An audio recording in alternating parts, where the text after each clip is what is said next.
Nixon ஒரு வழியாக நம்ம நினச்ச மாதிரி இந்த போட்டியிலிருந்து வெளியேற போகிறார் அப்படிங்கிறது வந்து உறுதியாக இருக்குது. எப்படி அப்படின்னு சொல்லி கேட்டிங்கன்னா, இந்த டிடிஎஃப் டாஸ்கில் வந்து கிட்டத்தட்ட இறுதி கட்டத்துக்கு வந்துட்டாங்க. அதாவது வந்து கடைசி டாஸ்க், 5வது டாஸ்க். இந்த டாஸ்கில் வெற்றி பெறும் போட்டியாளருக்கு 5 பாயிண்ட்டுகளோட வந்து வெற்றி பெறுவார் அப்படிங்கிற மாதிரி அதை அறிவிச்சிருக்காங்க.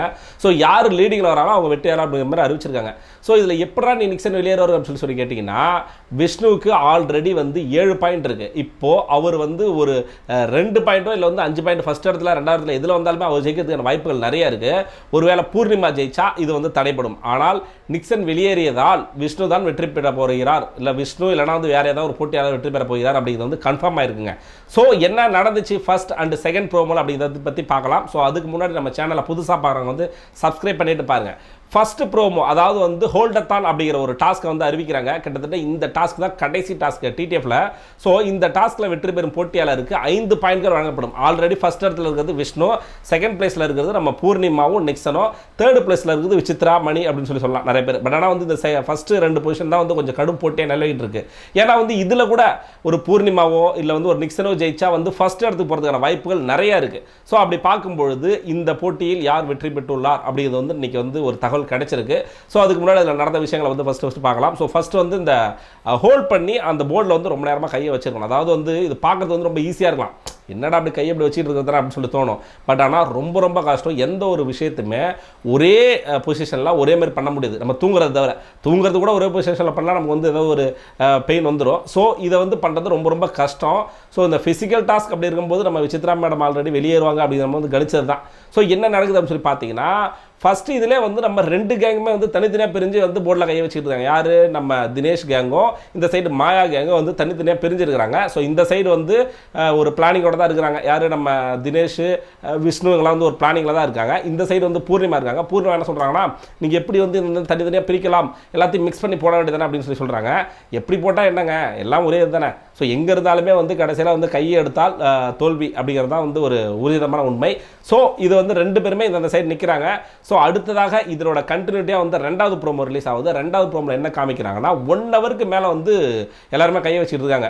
1 ஹவர் சொன்ன உடனே நம்ம போட்டியில் வந்து வெறும் நான் வந்து இந்த போட்டியில் வந்து நான் ஆடுற மாதிரி கேம் இது வரைக்கும் நான் ஆடி இருக்கவே மாட்டேன், என்னோட ஃபுல் எஃபர்ட் போட்டு ஆடுவேன், ஃபிசிக்கல் டாஸ்க்லாம் இறங்கி செய்வேன் அப்படின்னு சொல்லிட்டு ஒருத்தன் வந்து கம்பு சுற்றிட்டு இருந்தான், நம்ம நிக்சன்கிற ஒரு பையன்.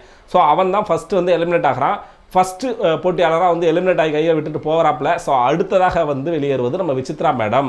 விசித்ரா மேடமும் வந்து அவங்களால முடியாது, நமக்கு தெரியும். ஸோ அவங்களுக்கு நேற்று கொடுத்த டாஸ்க் மாதிரி பேசுகிற மாதிரியோ இல்லை வேறு மாதிரி கொடுத்துருந்தா அந்த கிரிட் டாஸ்க்கோ, ஸோ அந்த மாதிரி டாஸ்க்குனா வந்து அட்லீஸ்ட் வந்து அவங்க பெர்ஃபார்ம் பண்ணுவாங்க. ஆனால் ஃபிசிக்கல் டாஸ்க் அப்படிங்கிற வரதுனால விசித்ரா மேடம் கண்டிப்பாக வந்து அவங்களால வந்து ஹோல்ட் பண்ணி நிற்க முடியாது அப்படிங்கிறது நமக்கு தெரியும். ஸோ அதனால் வந்து அவங்களும் வெளியேறுகிறார்கள். ஸோ இதில் என்ன பேசிக்கிட்டு இருக்காங்க அப்படின்னு சொல்லி பார்த்தீங்கன்னா, இந்த சைடு வந்து நம்ம தினேஷ் பிளான் பண்ணுறாரு, நம்ம 2 பேரும் கண்டிப்பாக வந்து நிற்கணும், என்ன சுச்சுவேஷன் வந்தாலும் சரி விஷ்ணு கிட்ட சொல்றாரு, நம்ம எப்படியாச்சும் இந்த போட்டியில் வெற்றி பெறணும் அப்படிங்கிற மாதிரி சொல்றாரு.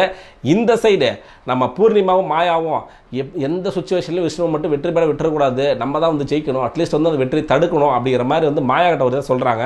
2 பேருமே என்ன சொல்லிக்கிட்டு இருக்காங்கன்னா, இந்த சைடு விஷ்ணுவுக்கு கை இருக்கிறதே மறுத்து போச்சுக்கிறாரு, இந்த சைடு நரம்பெல்லாம் ஓடுறதே தெரியல, ரத்த ஓட்டமே தெரியல அப்படிங்கிற மாதிரி வந்து பூர்ணிமா சொல்கிறாங்க. ஆனால் ஒரு நல்ல டாஸ்க் தான். இந்த மாதிரி டாஸ்க்லாம் ஸ்டார்டிங்கில் வந்து கொடுத்துருந்தா அட்லீஸ்ட் வந்து கொஞ்சம் பார்க்குறது நல்லா இருந்திருக்கும். இருந்தாலும் இந்த டிடிஎஃப் டாஸ்க் 5 டாஸ்க் எல்லாமே மொக்க டாஸ்க்குங்க. ஒரு எப்படி சொல்கிறது, டிக்கெட் டு ஃபினாலே டாஸ்க்குங்கிறது எந்த அளவுக்கு வந்து ஒரு கடுமையாக இருக்கணும். போன சீசனில் முதல் சீசனில் பார்த்துருப்போம். ஸோ அப்படி இருக்கும்போது எல்லாமே ஒரு மொக்க டாஸ்காக போட்டு இதில் வந்து யார் வெற்றியாளர் அப்படிங்கிறது வந்து கணிக்கிறாங்க. எனக்கு தெரிஞ்சு விஷ்ணு தான் வெற்றியாளர் அப்படிங்கிறது வந்து உறுதியாக இருக்குது. ஏன்னா வந்து அவர் ஒரு 7 பாயிண்டோட வந்து ஃபஸ்ட் இடத்துல இருக்கார். ஒருவேளை அவர் செகண்ட் பிளேஸில் வந்தால் கூட அவர் வெற்றி பெறதுக்கான வாய்ப்புகள் இருக்குது. செகண்ட் பிளேஸ்ன்னு சொல்லி சொன்னீங்கன்னா ஒரு 3 பாயிண்ட் வந்துச்சுன்னா கூட வெற்றி பெறதுக்கான வாய்ப்புகள் இருக்குது. பூர்ணிமா ஃபஸ்ட் இடம் வந்தால் கூட ஸோ அவங்களுக்கு வந்து ஒரு 5 பாயிண்ட் தான் கிடைக்கும், 9 பாயிண்ட் போவாங்க. இவர் ஆல்ரெடி 7 இருக்கிறதுனால செகண்ட் பாயிண்டில் 3 வந்துச்சுன்னா கூட இவர் வெற்றி பெறதுக்கான வாய்ப்புகள் இருக்குது. ஆல்மோஸ்ட் வெற்றி கன்ஃபார்ம் ஆயிருக்கு.